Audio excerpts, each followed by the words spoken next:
Bom dia, tudo bem? Como vocês estão? Hoje vamos estudar a primeira e a segunda carta de Pedro. Eu acho muito interessante e marcante o personagem Pedro, porque a gente vê ele muito presente nos evangelhos, extremamente importante no começo de Atos, e depois ele simplesmente desaparece depois de Atos 15, depois do concílio de Jerusalém. E agora ele reaparece, bem no fim da vida dele, um tom de despedida, muito parecido com o livro que a gente estudou antes, de 2 Timóteo, encorajando seus leitores. E espero que, ao estudar a carta de Pedro, de 1ª e 2ª Pedro hoje, a gente possa encorajar cada um de vocês, tá bom? Vamos começar com uma oração. Senhor meu Deus, muito obrigado, porque hoje é dia do Senhor. Muito obrigado, porque o Senhor tem nos guardado até o dia de hoje. O Senhor tem nos sustentado, nos direcionado, nos protegido. Senhor Deus, nos ajude a nos lembrar que a vinda de Cristo está próxima e que o Senhor nos ajude a viver uma vida sensata e nos preparar para a vinda de Cristo. E no momento que passarmos por dificuldades, possamos lembrar dos ensinamentos que a carta de Pedro nos traz. Que o Senhor abençoe cada vida aqui, cada familiar e cada um dos seus familiares. Oramos em nome santo do seu Filho Jesus Cristo. Amém. Senhor, então eu vou tratar um pouquinho sobre os personagem Pedro hoje. Acho que eu vou gastar bastante tempo falando de Pedro. Pedro, também conhecido como Simão, é o nome de nascimento dele. E acho que o primeiro trecho que eu me recordo que é importante está em Lucas 5, versículos 2 a 11. Eu vou ler.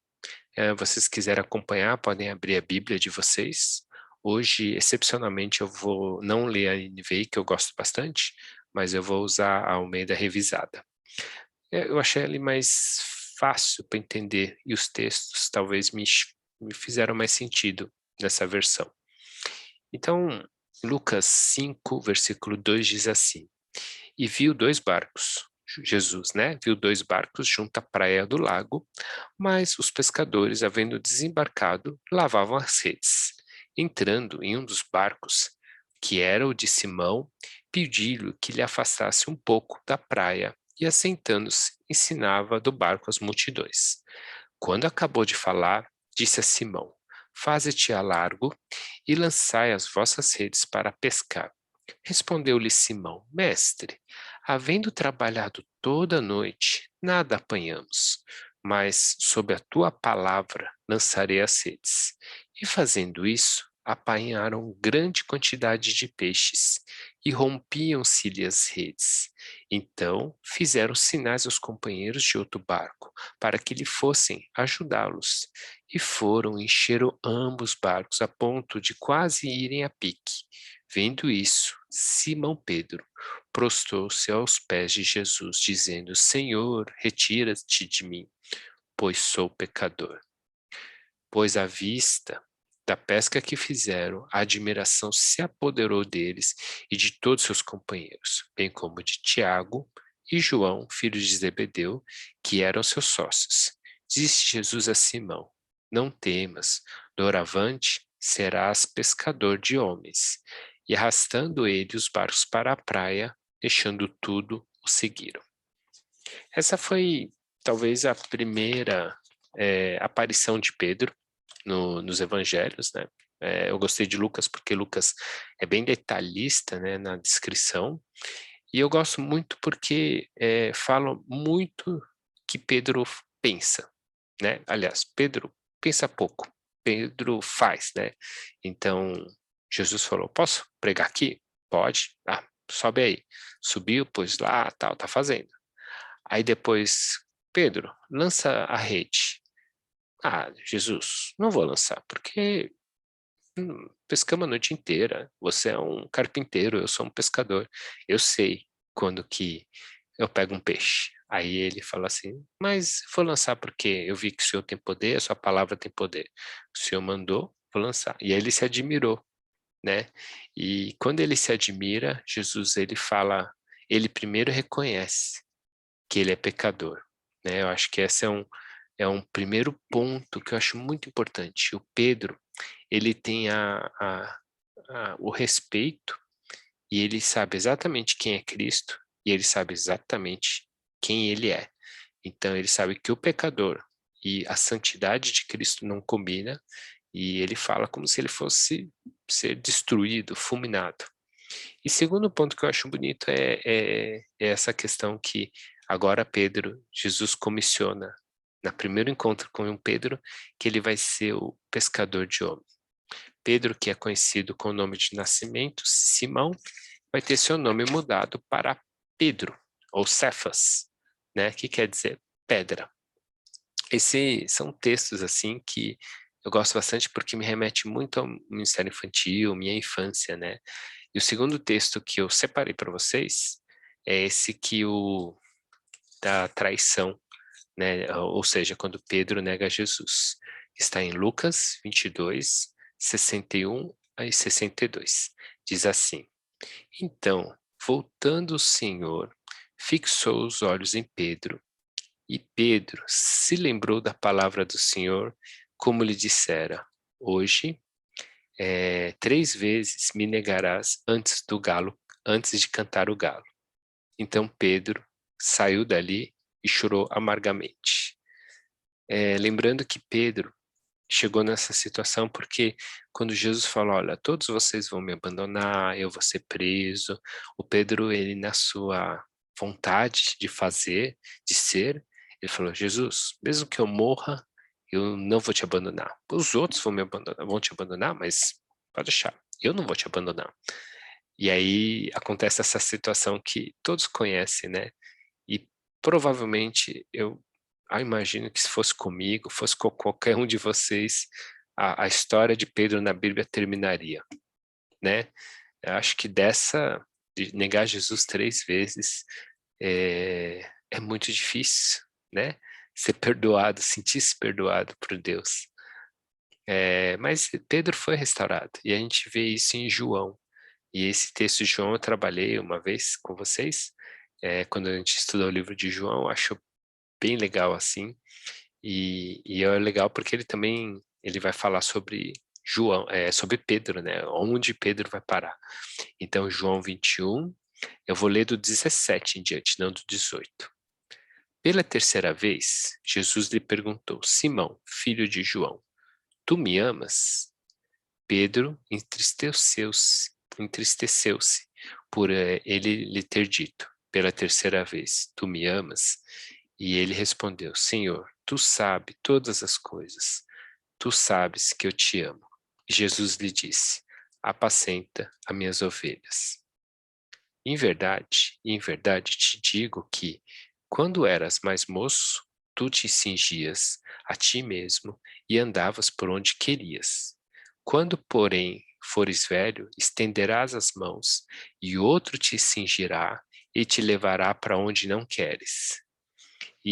Disse isso para significar com que gênero de morte Pedro haveria de glorificar a Deus. Depois de assim falar, acrescentou-lhe: Segue-me. E é o mesmo segue-me, muito parecido com quando ele abandona as redes, né, e começa a ser pescador, né. Então, eu acho que esse texto eu gosto muito, porque é o texto que mostra quando Pedro, desculpa a expressão, ele é quebrado, né, a pedra de Pedro é quebrada, esmiuçada, mas ele é restaurado, né? E quando Jesus fala que com a restauração de Pedro, ele fala assim: você vai ser restaurado para apacentar as minhas ovelhas. E de fato, Pedro fez isso. Após o Pentecostes, a gente vê que Pedro assume um papel muito importante na igreja primitiva. Ele é basicamente a base, o fundamento da igreja. Ele fez de uma forma primorosa a comissão de Cristo, ele apacentou as ovelhas, né? E aí começa a vir as perseguições, né? Depois dos milagres, né? Das coisas, das curas que Pedro fez com João, Aí a gente vai ver esse texto, que é o último texto da história de Pedro, que eu vou ressaltar. Eu vou começar só um adendo, Atos 12, eu vou ler o versículo 2, que tem um pouco a ver com o que eu vou falar. E Herodes, né, fazendo isso, Herodes prendeu Tiago e fazendo passar o fio da espada a Tiago, irmão de João.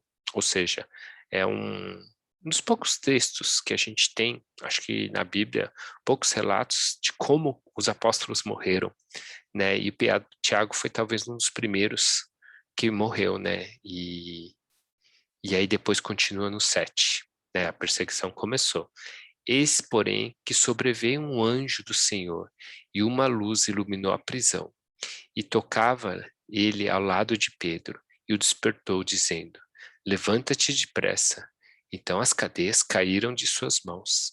Disse-lhe o anjo: Cinge-te e calça as sandálias. E ele assim o fez, e lhe disse mais: Põe a capa e segue-me. E assim Pedro foi libertado. Né? É uma coisa muito curiosa, não sei se vocês já pararam para pensar, no mesmo versículo, no mesmo capítulo, Deus fala sobre Tiago, irmão de João, e lembra que era o núcleo de discípulos, os discípulos mais próximos, né? João, Tiago, João, Pedro e Tiago, né? Então eles estavam lá, os mais próximos de Jesus. E por quê? Tiago morre e Pedro não, né? E se você parar para pensar, tinha tudo para Pedro morrer aqui, porque lembra o texto anterior? Eu vou voltar ao texto que eu li, né? Olha só. Em verdade, eu digo, quando era moço, tu cingias a ti mesmo e andava por onde queria. Quando fores velho, estenderás a mão e o outro te cingirá e levará para onde não queres. Quando o anjo acordou Pedro, falou assim: cinge-te e vamos para onde você não quer, né? Imagino que Pedro pensou: ixi, vou morrer agora, porque vai se cumprir o que Jesus falou naquele sobre a minha morte, né? Você, você crucificado agora. Mas não, e de fato, depois disso, Pedro ele vai para Cornélio, né? E depois ele vai ser por 30 anos um líder, o bispo da igreja de Antioquia. E a gente sabe que, continuando a história de Pedro, que muitas essas coisas não estão descritas no livro de Atos e nas cartas, mas a gente sabe que ele foi preso, né, em Roma, provavelmente junto com Paulo. Não sei se eles dividiram a mesma cela, ou estavam numa mesma prisão, ou estavam apenas em Roma, mas tinha umas coisas muito curiosas que nos faz pensar que eles podem até estar perto um do outro, porque Paulo ele fala assim, né? Timóteo, quando você vier na nível de Timóteo, traz o João Marcos, tá bom? E aí quando Pedro ele escreve no finalzinho, ele fala assim, sabe quem está aqui e está mandando lembranças? João Marcos, né? Eu falei, olha, será que pode ser que esse mesmo João Marcos veio visitar Paulo e depois ficou com Pedro, né? E tem uma pessoa também que é muito próxima de Paulo, que é o Silvano, né? Que Pedro ele vai escrevendo, quem que escreveu aqui? Eu ditei e quem que escreveu foi o Silas, ou Silvano, que é a mesma pessoa, né? Então, são algumas coincidências que eu acho bem engraçada. E depois também Pedro, e isso é uma coisa, acho que é muito importante, né?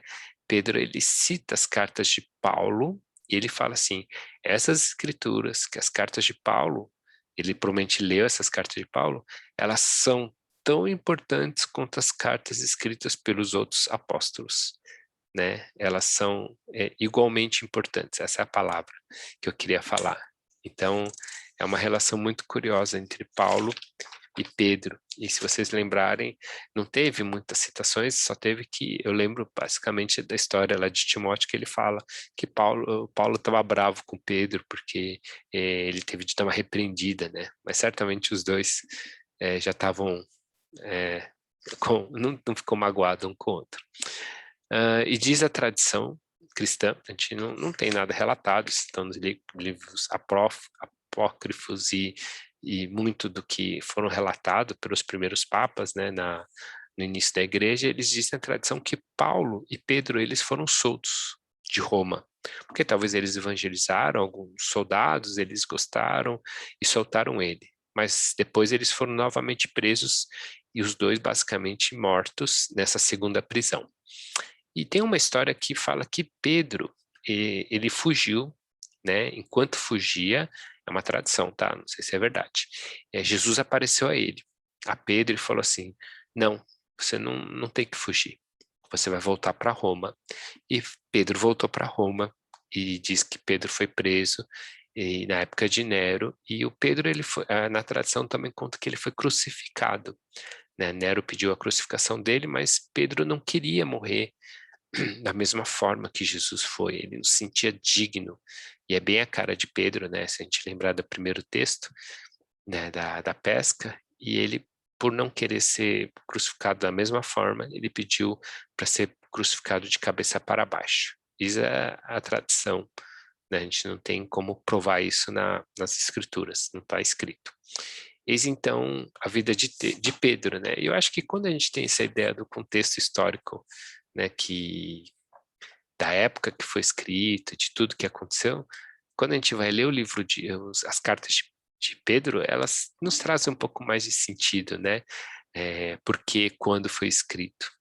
E a gente sabe que deixa eu mudar o slide, que as epístolas de 1ª e 2ª Pedro, elas fazem parte das cartas gerais, assim como a gente tem estudado a maioria delas, e os destinatários, eles são os gentios, curiosamente não são judeus, mas o Pedro depois, quando ele ficou em Antioquia, e ele depois saiu de Antioquia, ele teve um ministério muito grande, assim como Paulo, entre os gentios, e quando ele escreve para os destinatários, são gentios da Ásia Menor, que atualmente é conhecida como a região da Turquia, e ele escreve uma carta circular, quer dizer, uma carta que é para rodar em várias igrejas e falar sobre um assunto específico, sobre a grande perseguição.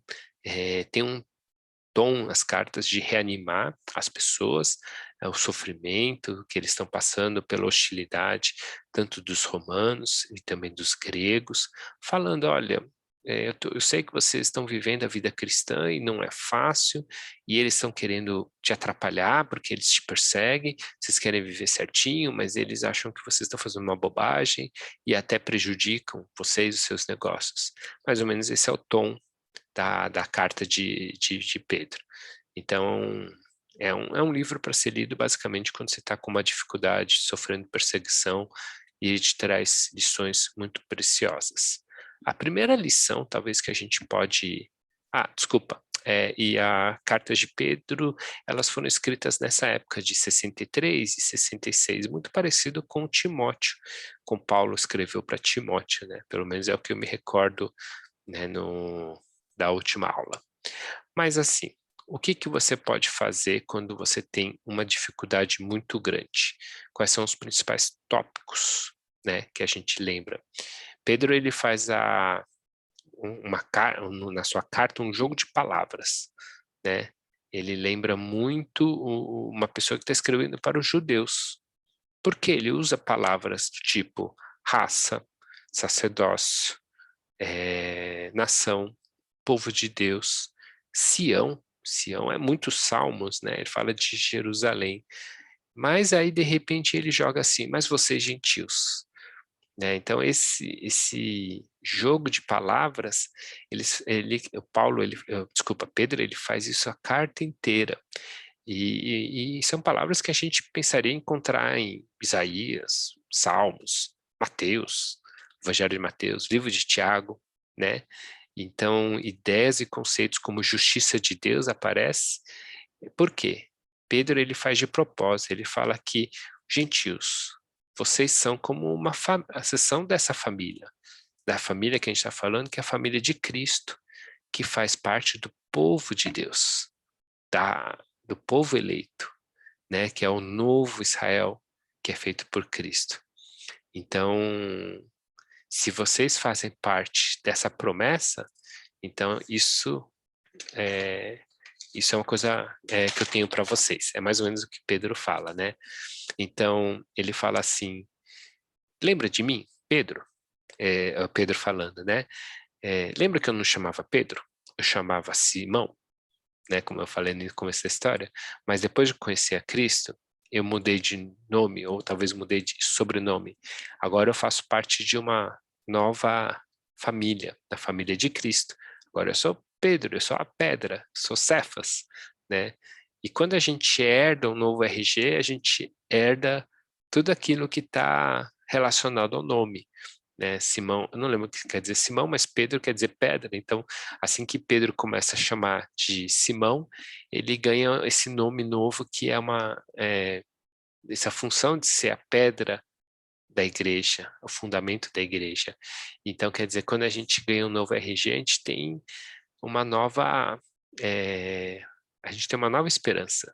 Então, por isso, vocês estão difíceis, lembra que o Deus que está cuidando de vocês, né, todas aquelas promessas para o povo de Deus do Velho Testamento, eles vão cair. É esse mesmo Deus que está cuidando de vocês.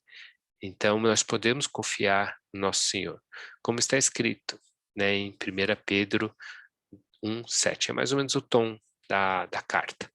Deixa eu pôr um lugarzinho maior que eu consigo ler com mais facilidade. 1 Pedro, está aqui. Para que, uma vez confirmado o valor da nossa fé, muito mais preciosa do que ouro perecível, mesmo apurado por fogo, redunde em louvor, glória, honra na revelação de Cristo Jesus. Então ele está falando assim, vocês estão na dificuldade, tá difícil, não tenham, não fiquem desanimados. Vocês vão ser provados por fogo, vocês vão sofrer, mas isso tudo tem um propósito, né? E esse propósito talvez tenha uma oportunidade. Oportunidade para o quê? Testemunhar a glória e a salvação de Cristo. Então, Pedro fala assim, né? Olha, vocês trocaram de profissão, que nem eu troquei. Eu era um pescador, eu tinha outro nome, eu era um pescador e agora eu sou pescador não de peixes, mas de homens, né? Então, vocês agora podem ficar tranquilos, né? Porque vocês já têm o nome de cristão. Mas eu vou falar uma coisa para vocês. Aí o Pedro ele continua. Diante do sofrimento, vocês não podem pensar como pensam os não cristãos, os gentios, né? Diante das dificuldades, não é para vocês se revoltarem. Não é revolução ou morte. Infelizmente, é só morte, né? O Pedro ele fala assim, ó, mesmo se vocês estiverem sofrendo, muitas vezes vocês vão ter que enfrentar a morte. Aí ele continua falando. E até é bem isso que aconteceu. Se você pensar na história de Pedro, apesar de ser a história não oficial, Pedro, quando ele foi liberto de Roma, ele podia ter corrido para o mais longe possível do império, né? Mas ao invés de ter fugido, ele não, ele quis voltar para Roma e para, como que fala, para testemunhar. Então, aí o Pedro vai falar, então no procedimento que vocês têm, isso ele começa a ir para uma parte bem prática do livro. Ele fala assim, numa situação difícil, servos, vocês têm que obedecer os seus patrões, vocês não devem se revoltar. Esposas, se você é casado com um cristão, vocês têm que ajudar ele e ser submisso a ele. Ah, mas ele está errado, ele está errado. Mas você tem que fazer isso para o quê? Para que você consiga ganhar ele a Cristo. Então, o Pedro ele vai dando exemplos de como devem fazer. Não é só assim, suportem a aprovação, mas ele vai dando bons exemplos e boas orientações práticas. Então, essa entra numa segunda parte da primeira carta de Pedro, bem prática. E aí ele fala assim sobre Roma. E quando ele fala sobre Roma, ele fala que a Roma, e pelo menos é o que ele usa, que eu estou na Babilônia. Aí todo mundo fica assim, nossa, mas peraí, Babilônia já foi destruída pelos persas, tal. Como assim se usa a palavra Babilônia de novo, né? Então, ele fala assim que... E aí eu pensei, a Babilônia, por que talvez ele usa a palavra Babilônia? Quem foi a Babilônia no Velho Testamento? A Babilônia foi o povo que Deus escolheu, não era que um povo bom, mas era um povo muito maldoso que Deus usou ele para quê?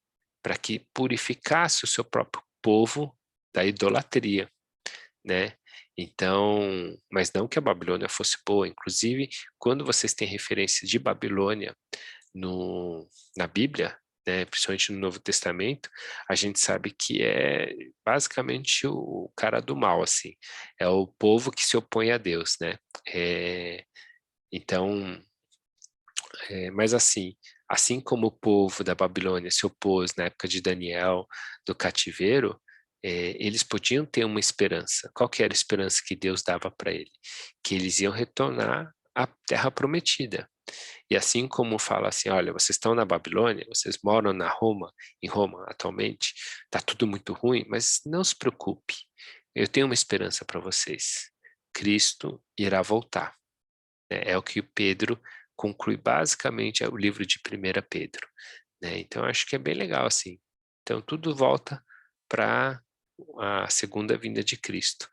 Então está tudo muito difícil, está muito ruim, então não fique encanado. Jesus vai voltar, né? Essa aqui é a tônica do primeiro livro de Pedro.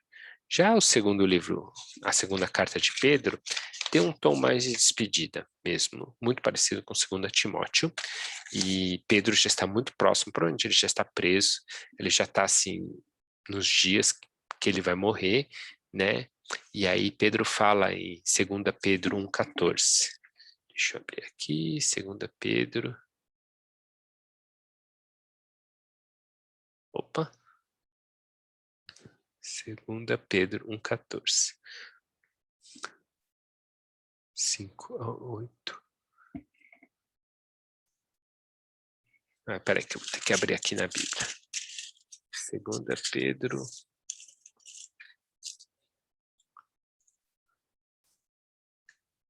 Tá. Certo que estou prestes a deixar o meu tabernáculo, como efetivamente nosso Senhor Jesus Cristo me revelou. Mas, da minha parte, esforcei-me diligentemente por fazer a todo tempo, mesmo depois de minha partida, conserveis lembrança de tudo. Quer dizer, ele fala que Pedro ele fala meio que despedindo, né? Assim, olha, eu acho que já vai se cumprir o que Jesus falou lá atrás, né? Falou que eu ia morrer, tal, tal, tal. Então, é, e aí agora você toma cuidado que tudo que eu falei, assim, minha função é deixar um legado legal, assim, né? Lembra de tudo que eu falei, é isso que eu queria falar, né? Então, não se esqueça, olha, é muito importante, lembra de tudo que eu ensinei. Mesmo se eu morrer, continue firme, né? E aí, esse é o tom, basicamente, de 2 Pedro. E eu gosto de um texto que eu separei para vocês, que está em 2 Pedro 5 a 8. Tá? Eu acho que também fala muito do que a vida cristã, pelo menos ensina a gente na vida cristã.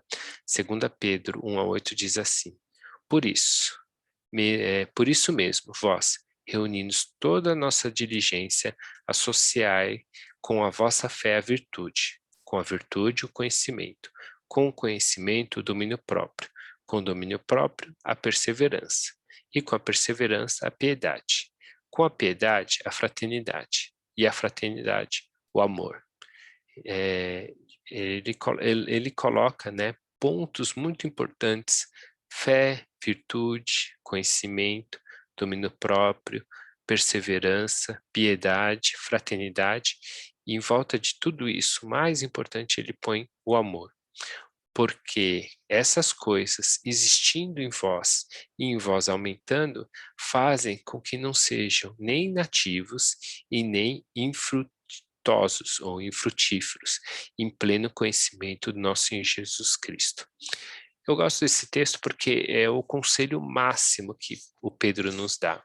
Então fala assim, olha, vocês seguem essas coisas, seguem essas características, desenvolvam esses frutos, né? Porque eles vão fazer com que você tenha uma vida cristã. E Deus não vai deixar você ficar partido, infrutífero. E assim como Pedro ele colocou, assim como Jesus me partiu lá quando eu neguei ele, né? E me restaurou, Se você seguirem essas coisas, vocês não vão ficar partidos ao meio, sem função. Vocês vão ser restaurados.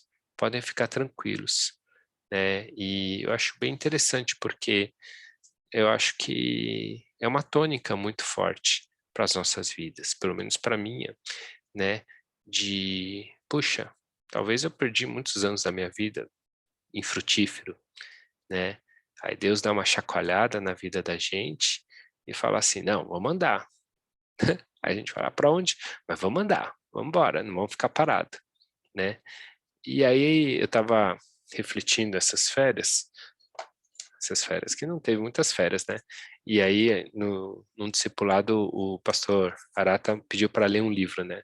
Aí eu comecei a ler esse livro aqui. Achei bem interessante, porque não achei...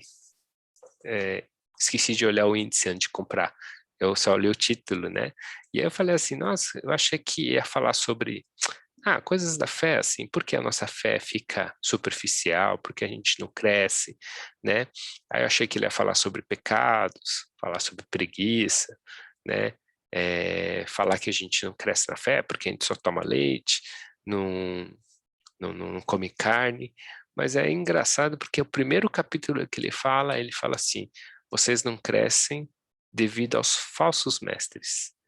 Aí eu pensei, nossa, os falsos mestres, né? E o Pedro, ele fala exatamente. E se vocês querem crescer, vocês querem ter uma vida cristã, cuidado com os falsos mestres. É o próximo tópico, né, do livro de Pedro. E ele fala que os falsos mestres têm um papel muito sutil de colocar pensamentos na vida de vocês que deixam vocês travados. Eu vou dar um exemplo muito simples. Isso na Bíblia, na segunda Pedro. Ele fala assim, olha, uma coisa muito simples, que é uma apostasia, é você falar assim, Jesus vai demorar para voltar. Se Jesus vai demorar para voltar, eu tenho tempo para pecar um pouquinho e depois ainda dá tempo para me converter. Uma segunda coisa que Pedro ele combate. Sabe que acho que Deus não é tão rígido assim. Então, se eu pecar um pouquinho, não vai acontecer nada comigo. Então acho que dá para curtir um pouquinho essa vida e depois voltar para Deus. E Pedro ele rebate. Vocês acham que Deus não vai corrigir vocês?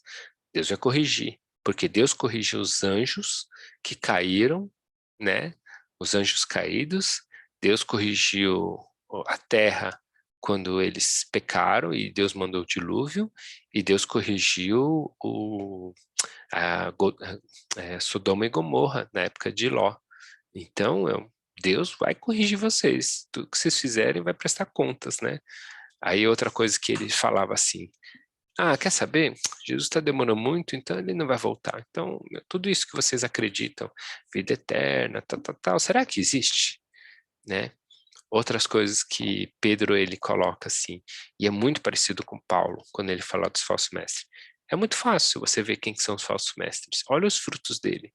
Eles têm uma teologia corrupta que basicamente traz para ele duas coisas: ganhos ilícitos, dinheiro, porque eles visam a ganância, e segundo, pecados, principalmente na área sexual, luxúria, né? Então, Pedro já dá a dica de como fugir disso. E Pedro encerra assim com a segunda livro de Pedro, é que Jesus vai voltar. Essa é a parte que eu acho mais bonito da segunda parte de Pedro. Jesus vai voltar. Eu só não sei quando, mas ele não vai tardar, né? E por que ele não vai tardar?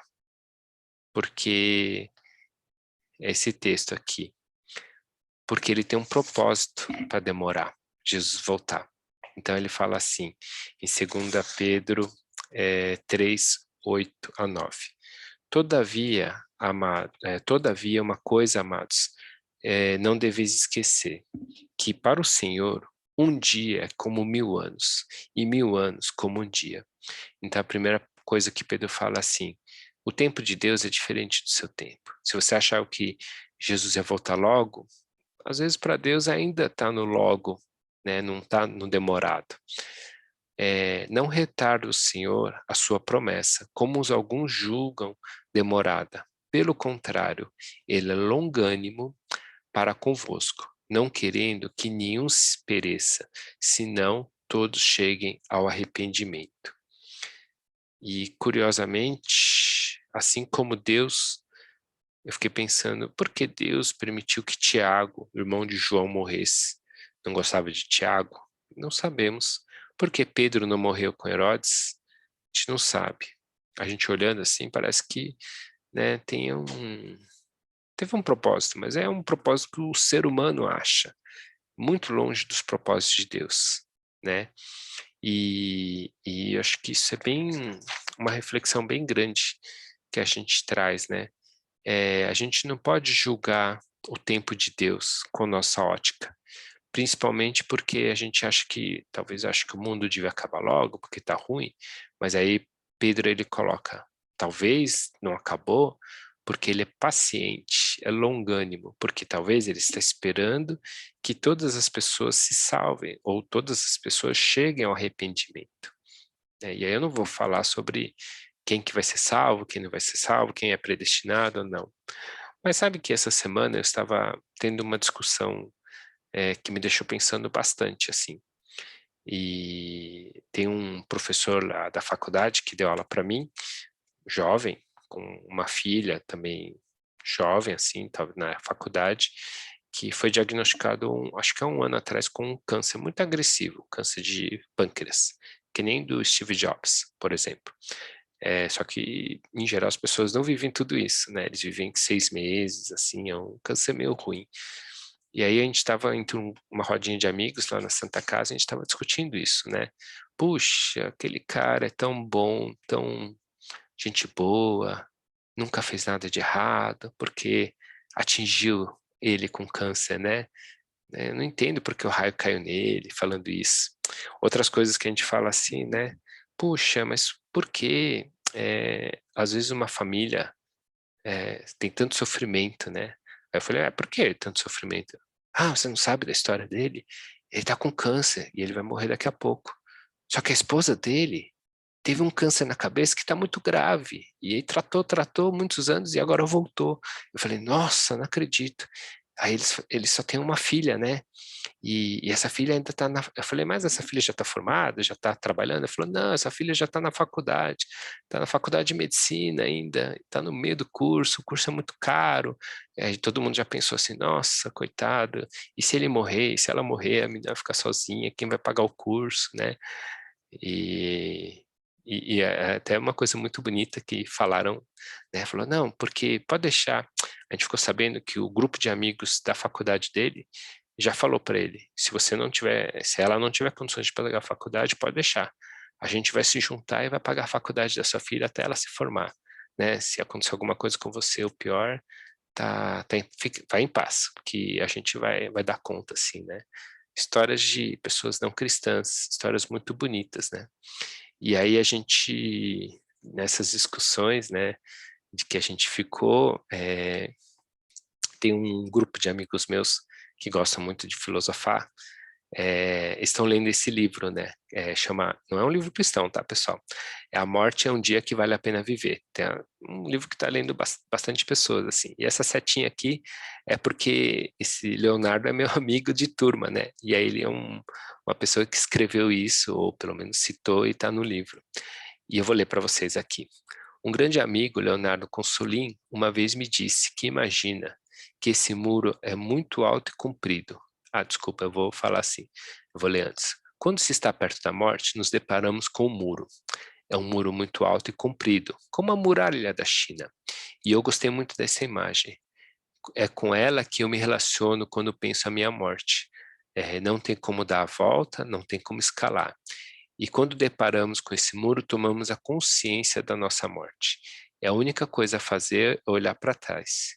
Então, quando estamos diante da morte de alguém, que fique bem claro para nós. Aquela pessoa está olhando para o caminho que percorreu, tentando entender o que fez para chegar até ali e se a viagem valeu a pena, né? Aí a gente estava pensando sobre esse livro, assim, né?